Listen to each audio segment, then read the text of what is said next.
আর এই যে মধ্যম গ্রামে খুন, কলকাতায় দেহ গতকাল থেকে চলছে, এই ফাল্গুনী ঘোষ আর আরতি ঘোষ, মেয়ে এবং মা। অবাক কাণ্ড, ভয়ঙ্কর ব্যাপার। খুন করে তার টাকাতেই, তার এটিএম কার্ড ইউজ করেই 50,000 টাকার সোনার গয়না কেনে ফাল্গুনী। কি লোভ ভাবতে পারছেন? আর সেই টাকাতেই, অর্থাৎ সেই এটিএম মানে নিহতের এটিএম কার্ড ব্যবহার করে পিন বদল করলো, তারপরে সোনার গয়না কিনলো, তারপরে ওই টাকাতেই ট্রলি ব্যাগ কিনলো যেটাতে সুমিতার দেহ ভরা হবে। বড়বাজারে 50,000 গয়না অর্ডার, দেহ লোপাটে সুমিতার টাকাতেই এই ট্রলি ব্যাগ। মধ্যমগ্রামে খুনে রোমহর্ষক তথ্য পুলিশের হাতে। ওই তো গতকাল সকালবেলায় আমি দোলতলা দাঁড়িয়েছিলাম, ভোরবেলায় এসছে পার্টি, এসে আমাকে বলেছে কুমোরটুলি যাবো। আমি বলেছি যাবো, আমি আমার মতো ভাড়া বলেছি 700 টাকা। তা উনি 700 টাকা দিতে রাজি হয়নি, উনি 500 টাকা বলেছে, আমি 500 টাকায় যাইনি, 600 টাকায় রাজি হয়ে তারপরে ওনাকে গিয়ে নামিয়েছি ওনার জায়গায়। তখন বলেছি দিদি আপনি আমাকে আর 100 টাকা বাড়িয়ে দিন। তা উনি আর 100 টাকা দিয়েছে আমাকে, আমি ভাড়া নিয়েছি, আমি আমার মতন আমার জায়গায় চলে এসেছি দোলতলায়। ট্রলিটা ভারী ছিল অবশ্যই, কারণ ওনার তুলতে ওনাদের অসুবিধা হচ্ছিল, আমি দেখেই বুঝতে পেরেছি। জিজ্ঞেস করেছিলেন? জিজ্ঞাসাও করেছি, আমাকে বলেছে ওর ভিতরে কাঁসার বাসন কোসন আছে, জামা কাপড় আছে, খাবার দাবার আছে। ওরা আলোচনা করছিল, একটাই কথা শুনেছি যে ডাল রান্না করতে বলবো, আলু ভাজা করতে বলবো, খাওয়া দাওয়া করবো। আমি ওখানে মাল নামিয়ে দিয়েছি, নামিয়ে দিয়ে আমি আমার মতন চলে এসেছি। ফাল্গুনী অপরাধী। ফাল্গুনী মামা শ্বশুরের বাড়িতে সোনার গয়না চুরি করেছিল, টাকা চুরি করেছিল, তার সদ্যজাতকে অবহেলায় মৃত্যুর মুখে ঠেলে দিয়েছিল এবং ডিভোর্স চেয়েছিলেন স্বামী, কিন্তু শোনেনি, খোরপোশ দাবি করেছিল এবং একবার জেলও খাটতে হয়েছে এই ফাল্গুনী ঘোষকে।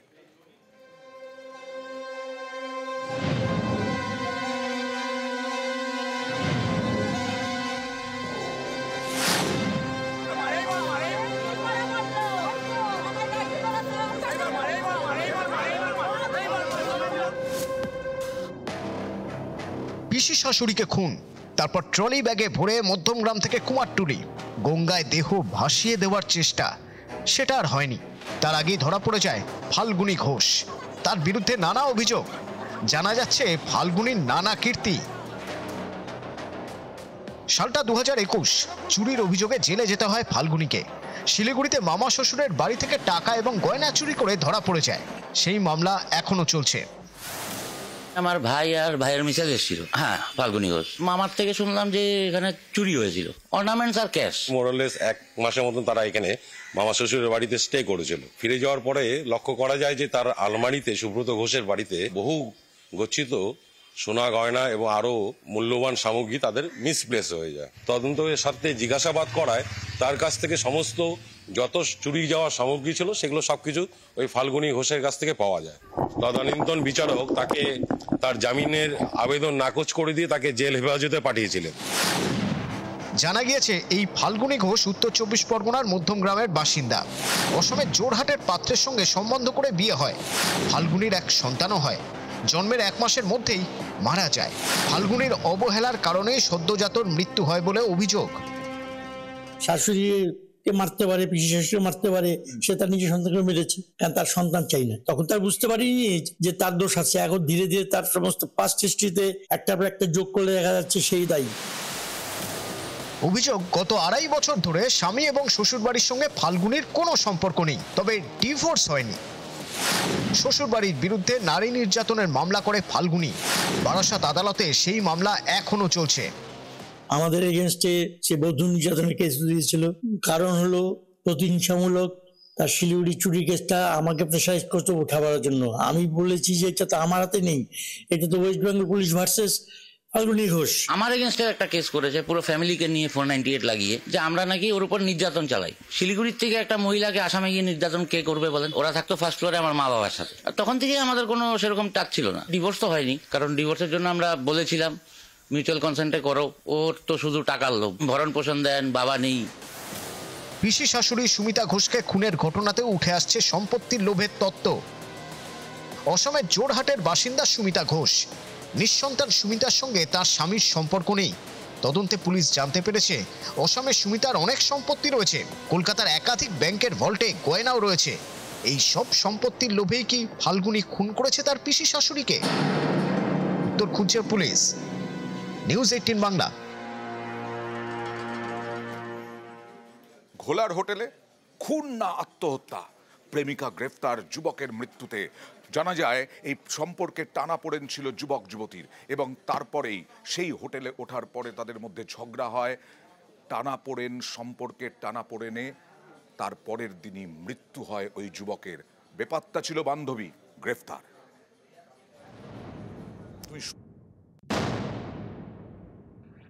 তুমি একা ছিলে না আর কেউ ছিল?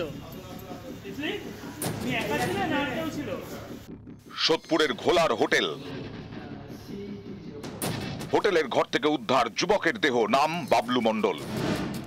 সোমবার তার দেহ উদ্ধার হয়, পরের দিন গ্রেফতার বাবলুর প্রেমিকা তিতলি দে। বাবলু ও তিতলি হোটেলের যে ঘরে ছিলেন সেখান থেকে মিলেছে শক্তিবর্ধক ট্যাবলেট, কন্ডোম, মদের বোতল এবং গাঁজার কলকে।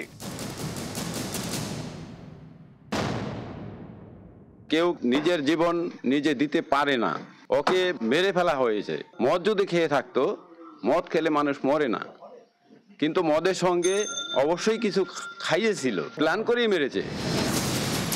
উত্তর 24 পরগনার বারাকপুরের নোনাচন্দন পুকুরের বাসিন্দা বাবলু মণ্ডল, বয়স 25, আর বারাকপুরেরই চককাঠালিয়ায় বাড়ি, বছর 19-এর তিতলিদের। তদন্তে পুলিশ জানতে পেরেছে দুজনের মধ্যে বছর খানেক ধরে প্রেমের সম্পর্ক। সেই সম্পর্ক থেকে বেরিয়ে আসতে চাইছিলেন তিতলি, রাজি ছিলেন না বাবলু। এই পরিস্থিতিতে রবিবার দুপুরে ঘোলার মুড়াগাছার হোটেলে ঢোকেন দুজন। তিতলির দাবি, রাতে হোটেলের ঘরে বাবলুর সঙ্গে বচসা হয়। কিছুক্ষণ পর দুজনেই শুয়ে পড়েন। সকালে উঠে দেখেন বাবলু মৃত। সকাল সকাল হোটেল ছাড়েন তিতলি। হোটেলের চেক আউট টাইম সকাল 11টা। বাবলুর সাড়া না পেয়ে তাঁর রুমের দরজায় ধাক্কা মারেন হোটেল কর্মীরা। তাদের দাবি, ধাক্কাধাক্কিতে দরজা খুলে যায়, দেখেন খাটে পড়ে রয়েছে যুবকের নিথর দেহ। খবর দেওয়া হয় ঘোলা থানায়, দেহ উদ্ধার করে পুলিশ। মেয়েটা খুব খারাপ, ওই ডেঞ্জারাস মেয়ে একটা, একদম বাজে। আরো ছেলেরে জ্বালাইছে। ওরা আমি কখনো বুঝতে পারি না এরকম ধরনের ওরা কাজ করছে। চোখও পড়ে নাই, কখনো কোনো বন্ধু বান্ধবের সাথে শেয়ার করে নাই যে আমি ওই মেয়েকে ভালোবাসি, বা আমাদের সাথে বলে নাই মা আমি ওই মেয়েকে বিয়ে করব, ওরকম আমাদের কখনোই বলেনি। মঙ্গলবার গ্রেফতার করা হয় বাবলুর প্রেমিকা তিতলিকে। কিন্তু বাবলুর মৃত্যু হলো কিভাবে? এটা খুন নাকি আত্মহত্যা? তৈরি হয়েছে রহস্য। নিউজ 18 বাংলা। রিজেন্ট পার্ক এলাকায় যুবকের রহস্য মৃত্যু। টেকনিশিয়ান স্টুডিওর পাশেই মিলল ওই যুবকের দেহ। দেখা যায় সিসি ক্যামেরা, দেখা যায় ওই বাইকে করে তার সঙ্গীরা চলে যাচ্ছে। সেই সঙ্গীরাই কি খুন করেছে নাকি দুর্ঘটনায় মৃত্যু, এই নিয়ে তদন্ত শুরু হয়েছে রিজেন্ট পার্ক থানা এলাকায়। ওই যুবকের যার মৃত্যু হয়েছে সেই ব্যক্তি অনুপ পাণ্ডে। হরিদেবপুরের যুবককে রাস্তায় ফেলেই বাইক নিয়ে চলে যান দুই সঙ্গী। ছক্কশেই আলিপুর আদালতের মুহুরি ছিলেন ওই ভদ্রলোক। খুন কিনা তদন্তে পুলিশ। রিজেন্ট পার্ক থানা এলাকায় এক ব্যক্তির রহস্য মৃত্যু এবং দেহ উদ্ধার ঘিরে চাঞ্চল্য। এই মুহূর্তে দাঁড়িয়ে রয়েছি টেকনিশিয়ান স্টুডিওর একেবারে সামনে। টেকনিশিয়ান স্টুডিওর সামনের এই জায়গা থেকেই গতকাল রাত 3টে নাগাদ এক ব্যক্তির মৃতদেহ উদ্ধার হয়। রিজেন্ট পার্ক থানার পুলিশ আধিকারিকরা এসে তাকে হাসপাতালে নিয়ে গেলে চিকিৎসকদের তরফ থেকে তাকে মৃত বলে ঘোষণা করা হয়।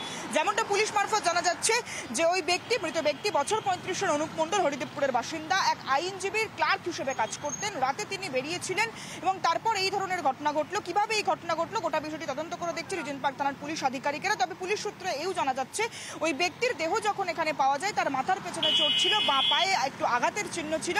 তবে ব্যক্তির পাশে, দেহের পাশে পড়েছিল হেলমেট, কিন্তু এখনো পর্যন্ত কোনো মোটর বাইকের হদিশ পাওয়া যায়নি। ইতিমধ্যেই বিভিন্ন জায়গার যে সিসিটিভি ফুটেজ সেগুলি সংগ্রহ করে পুলিশ মূলত ওই ব্যক্তির যে মুভমেন্ট, সেই মুভমেন্ট জানার চেষ্টা করছে। মোটর বাইকটি কোথায় গেল সেই গোটা বিষয়টি কিন্তু এই মুহূর্তে জানার চেষ্টা করছে পুলিশ আধিকারিকেরা।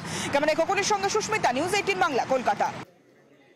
আর কলকাতায় এই গার্ডেন রিচে আবার কলকাতা শহরে ভুয়ো কল সেন্টারের হদিশ। গার্ডেন রিচে হোয়াইট হাউস নামে একটি বাড়ি থেকে প্রায় 1.5 কোটি টাকা উদ্ধার হয়েছে। প্রচুর মোবাইল ফোন, সিম উদ্ধার হয়েছে। 4 জনকে গ্রেফতার করা হয়েছে। কল সেন্টার থেকে বাজেয়াপ্ত ল্যাপটপও। কলকাতায় ফের ভুয়ো কল সেন্টারের হদিশ।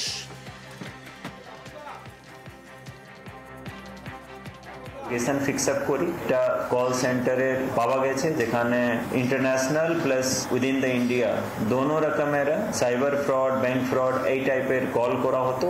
এটা ইউএস সিটিজেন ইয়া অস্ট্রেলিয়ান সিটিজেন ওনাদেরকে মাইক্রোসফট এমপ্লয়ি হিসাবে কল করতো in the name of installation of antivirus. ওনাদের যে সিস্টেম আছে ওর উপরে কন্ট্রোল নিয়ে নিত, কন্ট্রোল নিয়ে ওনাদেরকে কিছু টাকা পেমেন্ট করার জন্য বাধ্য করা হতো। 4 জনকে এখন অ্যারেস্ট করা হয়েছে, 1.18 crore ক্যাশ টাকা সিজ করা হয়েছে, কিছু ডায়মন্ড জুয়েলারি সিজ করা হয়েছে অ্যারাউন্ড 100 গ্রাম, মোর দেন 400 গ্রাম গোল্ড জুয়েলারি সিজ করা হয়েছে, অনেকগুলো ল্যাপটপ, রাউটার, ব্যাংক ডকুমেন্ট সিজ করা হয়েছে।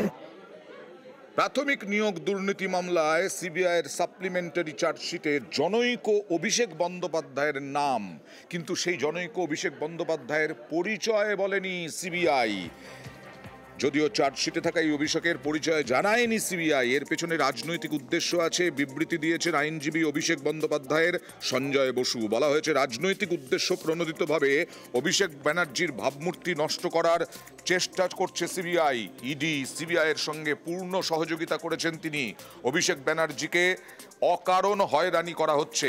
ইডি সিবিআই 2 তদন্তকারী সংস্থা যখনই তাকে তলব করেছে তখনই তিনি উপস্থিত হয়েছেন এবং প্রয়োজনীয় নথিপত্র দিয়েছেন। ভিত্তিহীন এই সমস্ত অভিযোগে তিনি কোনোভাবেই বিচলিত হবেন না। ষড়যন্ত্রের বিরুদ্ধে তার লড়াই চলবে।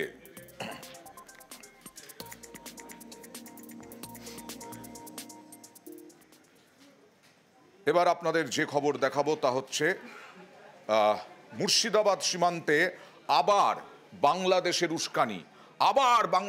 উস্কানি, বারবার যেটাতে আমরা এর আগে নজর রেখেছিলাম। অনুপ্রবেশকারীদের লক্ষ্য করে গুলি বিএসএফের।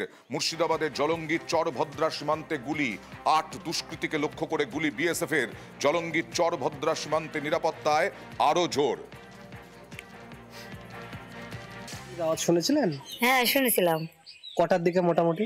ওই বার একটাই বলে। কতগুলো গুলির আওয়াজ শুনেছেন? একটাই শব্দ শুনতে পাইছি আমি। এরকম গুলি কি মাঝে মধ্যে হয়? মাঝে মধ্যে হয়। কিসের ব্যবসা চলে মোটামুটি?